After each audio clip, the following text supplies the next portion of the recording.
The Pac-12 is in shambles. Oregon State is a surprise leader in how Oregon's fall to Stanford shook up the North and hurts the conference nationally.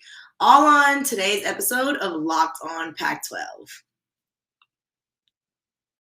You are Locked On Pac-12, your daily podcast on the Pac-12 Conference. It's the Locked On Podcast Network, your team every day.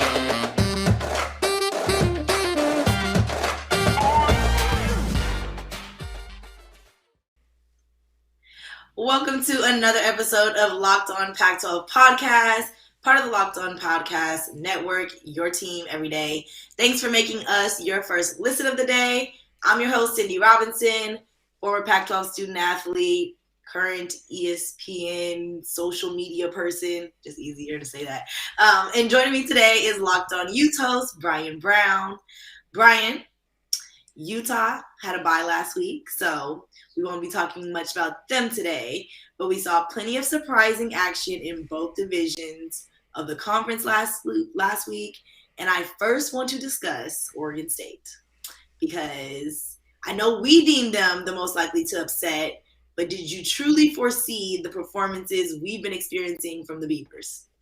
No, I think anybody who really saw that is lying.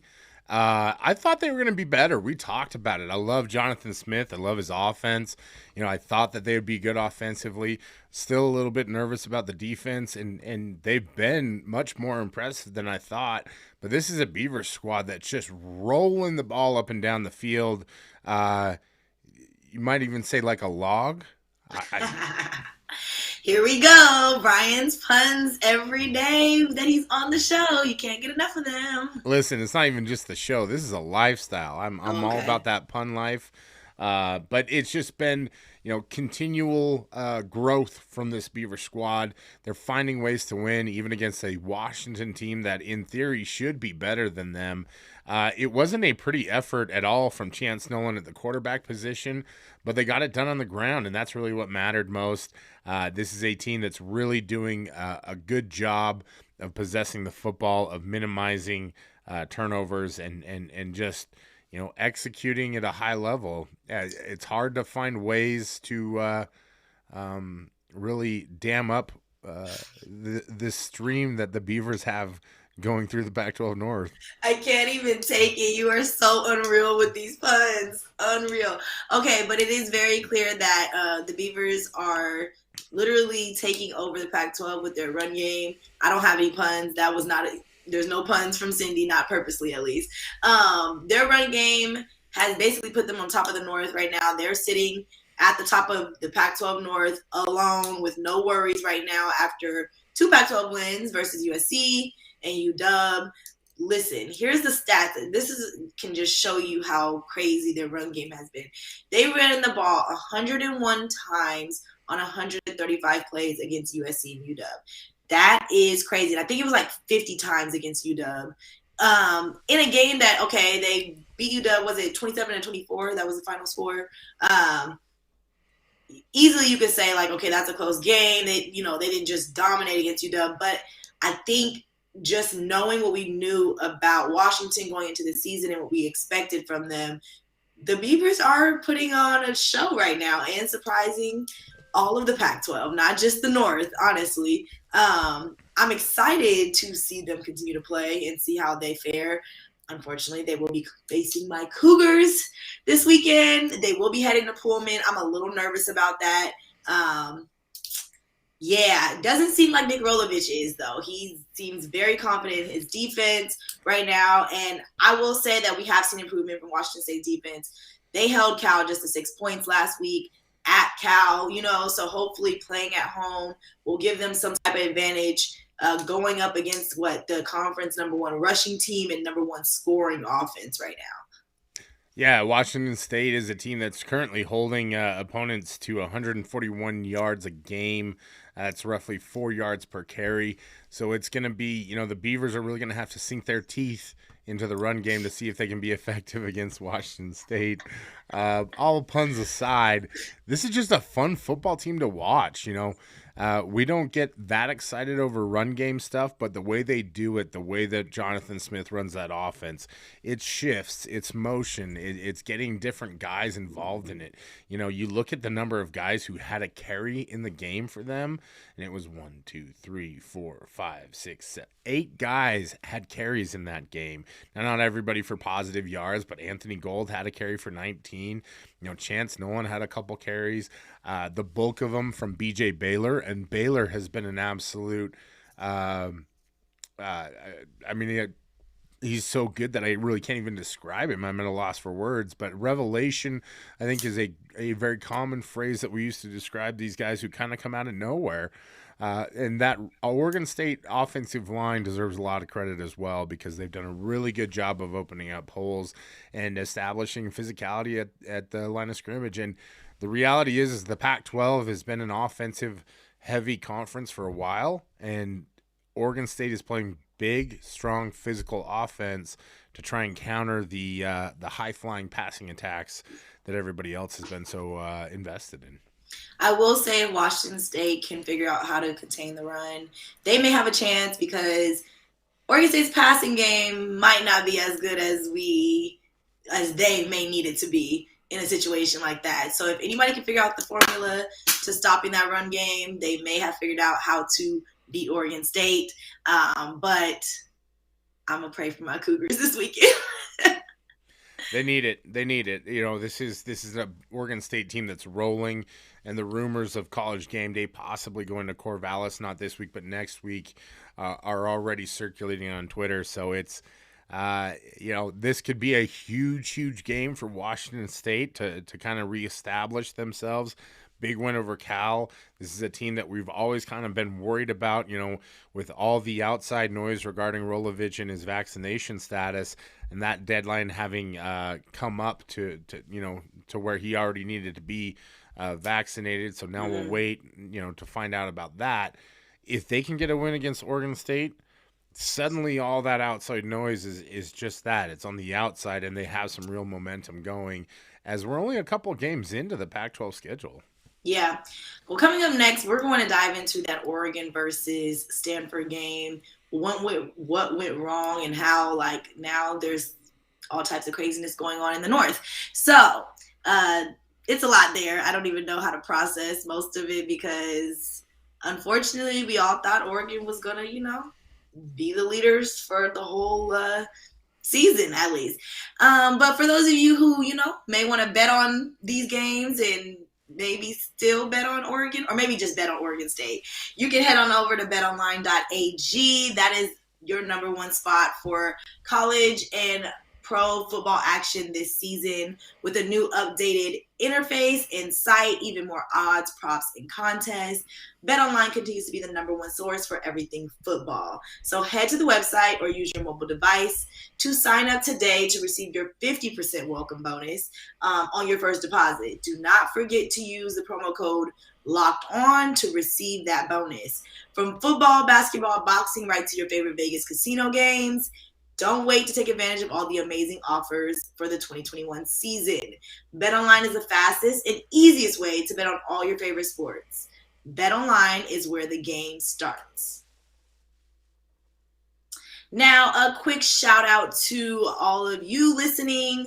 Thank you for making Locked On Pac-12 your first listen every day. We're free and available on all platforms.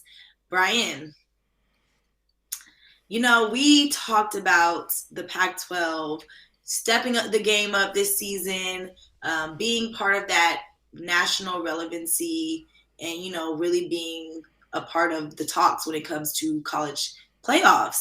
And as of right now, Oregon has fell to number 8 from number 3.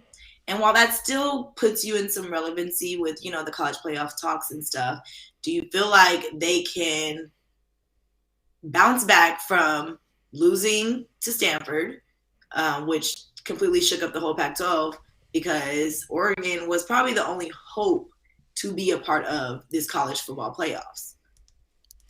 I think in the early part of the season they were. my thought was always that college football playoff this year was going to be a long shot. I felt like the winner of the Pac-12 would have at least 2 losses. I still believe that, and it's kind of showing out right now that it's going to be at least 2, maybe even more. Oregon, I mean, it's hard to say, right? Did they drop the ball, or did Stanford just throw it around behind the rocket arm of Tanner McKee right past a bunch of those Duck defenders? That's the real dynasty that the Ducks left up there in Pasadena, was one of not being able to stop the emerging Stanford quarterback. But it gets a little tricky, right? Because you're like, okay, no team is just gonna lay down and let a team beat them just so that they can say like, oh, we have our conference relevant in national talk. So like, I don't blame Stanford for doing what they're supposed to do, going in there and competing and, beating the best so that they can be considered the best. But then it kind of mixes things up because like it seems like you continue to play in a conference that won't get the recognition they deserve because there's not one team that's standing out and really dominating like what they would want to see, and when it comes to AP polls and all that good stuff or whatever. Right now, we only have Oregon and ASU in the top 25, and ASU is like holding on. Granted, they're killing the South right now, but that's not saying much when it comes to the national relevancy. And the hard part about it is that as long as you have Alabama and Georgia out there undefeated, there's only 2 other spots that are really open, and the rest of the brand names kind of not really coming through this year. Notre Dame doesn't look like the Notre Dame of recent years where they've actually been able to go through their schedule undefeated. Lost to Cincinnati, and while I love the story of Luke Fickell and the Bearcats, it's a tall task to go undefeated when you're not one of the blue bloods. We're seeing that now. There's a lot of teams in the G5, and we have to include BYU in that conversation as well as an independent, that are undefeated right now. But let's revisit this in weeks 8, 10, 11, once teams have had to sustain some injury stuff and really let the difficulties of the season play out. I think that's the biggest thing for Oregon, right? Is that their injury stuff has come early and often, losing Justin Flo, Kayvon Thibodeau has been injured in and out, and obviously we can rehash the calls and the targeting and whatnot, and nobody's going to have a real clear answer on that. I think the biggest problem is that the Pac-12 did the same thing that they always did and let a big-time game be dictated by officiating miscues. So, it's business as usual out here in a lot of respects where the conference kind of eats itself. But I don't know that really would have changed if Oregon would have gone undefeated anyways. If there were 5 or 6 undefeated teams by the end of the year, who's really out there going to campaign for the Ducks? I don't know. Hard to say. They had a big win over Ohio State, but at this point, did that even matter anymore? Is Ohio State even considered the caliber of a opponent that they want to consider? Okay, you're worth being considered dominant in this college playoffs. In week 2 was a big win, right? Because everybody was surprised. But now all of a sudden it's like, oh, Ohio State just isn't up to snuff. The linebacking core isn't there. So it already started to happen, right? Where the Oregon disrespect was just kind of being thrown around. Now, the whole narrative is just, well, I guess that's it for the Pac-12. They're not going to have a college football playoff participant. And we're in week 5, going into week 6, right? Like, pump your brakes, everybody. Like, there's so much football left to play. And I tweeted this out a while back. This is going to be the most insane year of football we've ever seen. And Alabama's still going to run the table and win the title, Okay. Hold that. Because I want to continue this. I do. I want to continue this, and I want to dive a little deeper into it because I want to kind of look at the landscape of the Pac-12 and what we've seen so far from them from this season. So hold that thought really quickly. For you college football fanatics that, may be looking for a daily fantasy for the college side, you definitely want to check out Prize Picks. They're the leader in college sports daily fantasy. They offer more college football props than anyone in the world, and they offer all the star players of the Power 5 as well as mid-major players you might not have ever even heard of. Prize Picks offers any prop you can think of, from yardage to touchdowns, even interceptions thrown. All of the users that deposit and use the promo code will receive 100% instant deposit match up to $100. So the promo code is locked on that you need to know. You pick 2 to 5 players and then over and under on their projections, and then you can win up to 10 times on any entry. It's you versus the projected numbers. Now, the best part about Prize Picks is you can do mixed sports entries. Literally, you can take the over on LeBron and the under on Mahomes and have it all in the same entry and have at it. So use the award-winning app on both the App Store and Google Play. Entries can be made in 60 seconds or less. It's literally that easy. PrizePicks is safe and offers fast withdrawals. So don't hesitate. Check out prizepicks.com or go to your app store and download the app today. And do not forget to use that promo code locked on. PrizePicks is daily fantasy made easy. Now, for those of you that are like me possibly and are looking to, be healthier this coming fall and winter and make better decisions with your snacks, Built Bar is a perfect protein bar to help you do that, okay? It's delicious and healthy. So you don't have to give up those cravings of sweet, candy and chocolate bars and such, because Built Bar has you ready for all of that. They have 9 different delicious flavors. One of them being coconut, for those that, may like that. I'm not a huge coconut fan, but to each his own. For those of you into the fruitier flavors, cherry raspberry is available for you. And then for my chocolate lovers out there, they have mint brownie, peanut butter brownie, double chocolate, and salted caramel. Literally something for everyone. And then on the plus side of it all, it's healthy. So it's like you're eating a candy bar, but you're not getting all the extra calories that, comes with it. It's high in protein, 17 to 18 grams, low in calories, low in sugar, and low in net carbs. So definitely worth trying if you're looking for a new snack to get rid of those cravings. Go to BuiltBar.com and use promo code LOCKED15 and you'll get 15% off your first order. That's promo code LOCKED15 for 15% off at BuiltBar.com. Okay, Brian. So back to our talks about the college football situation, the playoffs and all of that. And as far as Pac-12 pertains to all of that, the one thing I want to say is you knew with the start of the season that, okay, we had Oregon, USC, UW, ASU, and I think Stanford crept in there. So there were 5 teams sitting in that AP poll situation. As of right now, you have ASU sitting at the top of the South and Oregon State sitting at the top of the North. Oregon State's not in the AP polls at all still, so it's already showing that, the AP voters, coaches, whoever, the whole, that situation does not necessarily value the teams that Oregon State has beat, and not to mention that they did have that loss against Purdue, which is a team that I don't think anyone sees as, that high of competition, I guess. They're mediocre in the sense of the, in the conference that they're in.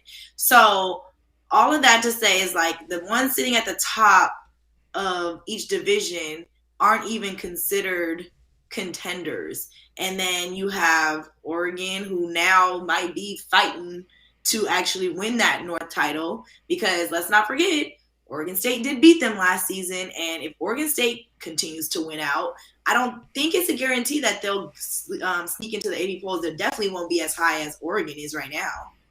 No, and that's part of the problem with the way that our ratings and our narratives go with college football is that, Oregon State was still trying to figure out their quarterback situation, and eventually it got resolved. We saw the same thing with Stanford, right? The Stanford football team's a lot better with Tanner McKee at the helm than with Jack West. Mm-hmm. And look, here's the bottom line. The Pac-12 did itself no favors by playing a 5 or 6 game schedule last year and basically throwing up the entire season to COVID. Mm-hmm. Yeah. I think at the time it was smart of the conference to attack things the way that they did.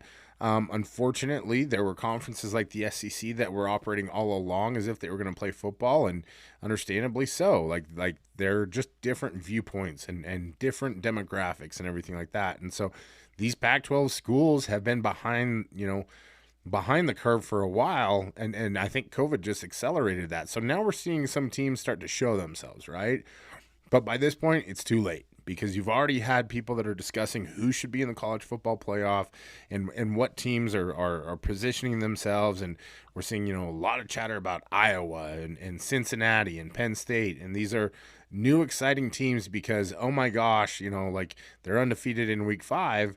But we've never seen these programs make it all the way for a reason, right? And that's the part of it that I don't know that the narrative ever really changes until the playoff structure changes, because there's just no reason for it to change, right? Everybody's just going to shrug their shoulders and say, same old Pac-12, just eating themselves alive. So, we can talk about how Oregon could have carried the banner, but I just don't think it was ever realistic. Like, they still have a lot of trouble on their schedule, and Stanford was a part of it. Realistic and probably not even fair, right? Because I don't think any other, and I could be wrong, you can fix me on this if not, I don't think any other conference has a situation where they're relying on one team year in and year out to take them to the top and really put them in college football relevancy. Yeah. I think that continues to happen in the Pac-12. Now, whether it alternates from who they're expecting to be that team, sure, but it always seems to fall on the shoulders of one team, instead of it being like, well, as a conference as a whole, let's step our game up. But it's still tricky because, like, everyone can't be, the winners. Like, someone has to lose at some point. And like you pointed out, you already expected whoever won this season to fall short at some point. I didn't think I will say this, after the first 2-3 games, I did kind of think that Oregon would dominate, but that was also due to a lot of the talks about, the type of team they had and the caliber of team they had compared to the other teams in the Pac-12. Now, we had a lot of expectations for teams in the Pac-12 that we know didn't live up to the hype, And I mean, you can even say that same thing with certain players as well, like Kayvon Thibodeau getting hurt as early as he did and having to sit out some games and now coming back and yes, still being a dominant force, but it made a difference having him gone out of those games. So yeah, I don't know. It's a little tricky. It's unfortunate because I feel like the Pac-12 is still a very competitive conference. And I think that's not being acknowledged as much as, they're just not of the caliber of our Bamas and Georgias and rest of SEC, It's true, and I think some of it was that week 2, the Pac-12 had 2 big victories. I guess it was technically week 2 for USC, but week 1 for everybody else, right? But then that was also the other problem, right? Because, UCLA got this big win against LSU, and then now LSU doesn't seem to be the team that everybody was all hyped up about either, and it's kind of a dumpster fire of a win, right? Yeah, and that I don't know that that's altogether fair, right? Because we watched LSU, and Auburn really had to fight to win that game. I don't know that Auburn's all that good, right? I think what we're looking at right now is just the fact that our friends over in the Big Ten do a much better job of giving their upper tier teams the opportunity to survive a little bit longer. But that conference is going to start tearing itself apart as well. Iowa and Penn State, I doubt that they stay undefeated. So, and this is an Ohio State team that, like, for them, they're in turmoil, but they're bound to at least get one of those games, when it comes down to it. And so then you're looking at Cincinnati, Oklahoma, maybe in Michigan, maybe BYU. It's just, I don't know. This is going to be a weird year, and I think that early on to start ruling teams out of the playoff hunt just kind of feels a little lazy. Yeah. Especially when there's still so many teams. Like, if you look into the top 25, I mean, Oklahoma State's still undefeated. Like, Arkansas, everybody was in love with Arkansas, and then all of a sudden last week they get spanked, and now everybody's like, they're not a good football team. So, one game. So I think what needs to change maybe is the evaluation of what is a good football team, because don't forget, this is the sport where any given Sunday, Saturday, whatever is a big part of the sayings, right? Like, everyone knows it can be, and you can have a great team, but at any given weekend, someone else can knock you off your pedestal. It just is the name of the game. This is not a sport of I don't know. I don't think any sport really is a sport of numbers because anybody can mess up and lose a game, lose a match, lose a meet, whatever the case may be, So I think, yes, you can have expectations and predictions of like who's going to dominate, who's expected to win, but like things happen. Things happen and things switch up. It doesn't necessarily mean that someone isn't a certain level of a team, I don't know. Maybe I'm going too deep and like. No, I think you're right on track. We love college football because it's crazy. It's chaos. And every single week there's something going on that you're like, whoa, how did that happen? Like if you want to watch boring things, go watch Serena just dispatch every single tennis player for the last decade and a half, right? Like you want to guarantee. Go to something like that, right? Go to F1 where it's Lewis Hamilton. This is college football. This is supposed to be crazy, and there's supposed to be insane things happening from week to week. But even that, Serena's being knocked off her pedestal and hasn't been able to win a match. And, I won't say a match. She's won matches, but she hasn't won a full tournament since giving birth. So, like, that's a whole nother spiral of things. At some point, everyone has to lose. Okay? Yeah. That's all that matters. I don't know when we got to this point where everything has to be a snap judgment immediately for the entirety. Like, why can't we talk about, things in the moment and be like, Oregon still has an opportunity. If they're one loss to Stanford and say Stanford runs the table too, or notches maybe one more loss, like now all of a sudden it's like, okay, so Stanford got a lot better. Like we do this with NCAA tournament teams, but we refuse to do it with college football teams. It doesn't make any sense. Yeah. All right. Well, next podcast, we will have Bryan Brown back on, and we will be talking Utah football, previewing their next matchup since they just came off of a bye week, and talking a little bit more about, preparing for the week ahead for them after having such a rough last weekend or last 2 weeks, I guess you could say. Was it like 2 weeks by then? Feels like a year. Right. Feels like a year. But you can keep up with everything happening with Utah Utes on Locked On Utes through the Odyssey app or wherever you get your podcast. Bryan Brown hosts with Jake. And then you can also keep up with Locked On Pac-12 podcast on the Odyssey app or wherever you get your podcast. And you can follow along on Twitter at LO_Pac-12, at Locked On Utes, and then at Brown Bear SLC and at _Cindy Robinson. Make sure you like, subscribe, comment, all that good stuff on the Locked On Pac-12 podcast YouTube channel. We're giving you more and more content and more ways to listen and keep up with everything from the Conference of Champions. And then thank you for making Locked On Pac-12 podcast your first listen every day. We really appreciate it. Now make your second listen one of the other conference shows, Locked On SEC, Locked On ACC, Locked On Big 12, all great hosts, experts in their conferences, and we'll definitely keep you up to date with what's going on in the other college football networks. So other than that, thank you for tuning in, and make sure you stay locked on Pac-12 on Locked On Network.